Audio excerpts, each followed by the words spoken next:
So, FDI and retail. Yeah, आप all इसके for it, man. पक्ष all for it.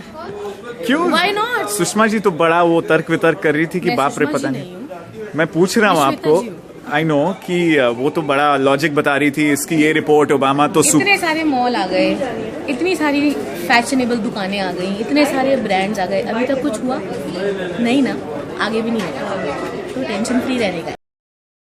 ये आप इसके पक्ष में हैं या नहीं sir? Honestly speaking, I haven't thought about it. You haven't thought about it. Actually, मैं पक्ष में हूँ FDI का। नुकसान नहीं होगा? नुकसान होता है हर चीज़ का प्रोज एंड कॉन्स होते हैं। तो प्रोग्रेस के नाम पे अगर आप उस तरह से बात करें तो कंप्यूटर्स को यहाँ लाने के चलते राजीव गांधी को भी बहुत कुछ कहा जाता है। सो अगर आप टेक्नोलॉजी की बात कर रहे हैं, बहुत चीज़ों में बहुत तरह की बातें होती है, हमेशा प्रोज एंड कॉन्स होते हैं हर चीज़ के। तो आप डिपेंड करता है आप FDI को किस तरह से इस देश में लागू कर रहे हैं। चाइनीज़ गुड्स अभी भी हमारे देश में आ रहे हैं, सो उस तरीके से आई थिंक उस पर कंट्रोल किस तरीके से किया जाए वो ज़्यादा इम्पॉर्टेंट है, ना कि उसकी वजह से FDI को नकार दिया जाए कंप्लीटली। FDI एंड रिटेल के पक्ष में आप हैं या नहीं हैं? पक्ष में भी हूँ, विपक्ष में भी हूँ। तो कौन सी वो चीजें हैं जिसकी वजह से पक्ष में हैं और कौन से मुद्दे हैं विपक्ष में? कंज्यूमर को ऑप्शंस मिलते हैं, बहुत से लोगों को रोजगार मिलता है, इकोनॉमी को एक्टिविटी मिलती है, तो एक तरह से काफ़ी तेज होता है। But it's at the cost of someone else's livelihood. नहीं, ऐसा नहीं है, वो किसी की कॉस्ट पे होता नहीं है एक्चुअली। जहाँ भी आप दुनिया में देखें, क्योंकि ये जब आप स्टडी करने बैठते हैं किसी भी चीज़ की, तो आपको उसके दोनों पहलू दिखते हैं और आप एक बड़ी अच्छी रिपोर्ट बना सकते हैं इस बात पर कि वॉलमार्ट में कितनी खराबियां हैं, उसने दुनिया में कितनी तबाही कर दी है। लेकिन दूसरी तरफ आप उतनी अच्छी रिपोर्ट इस पर भी बना सकते हैं कि वॉलमार्ट के होने से किसी एक नेबरहुड की लाइफ में कितना फ़र्क आ गया। ओके।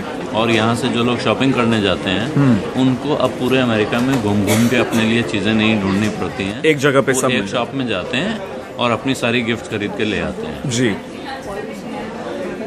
जहाँ पर उसका विरोध होना चाहिए या जहाँ केयरफुल रहना चाहिए सरकार को, वो है कि हम किस तरह की टर्म्स पे ला रहे हैं जी, उन्हें कितना लीवे दे रहे हैं, क्या हम उन्हें किसी तरह की मोनोपोली क्रिएट करने का मौका तो नहीं दे रहे हैं जी, और क्या ऐसी कोई कंडीशंस तो नहीं दे रहे हैं जिसमें कि वहाँ काम करने वालों को के साथ अनफेयर बिहेवियर हो पाए, हायर एंड फायर टाइप की पॉलिसी हो जाए। ओके।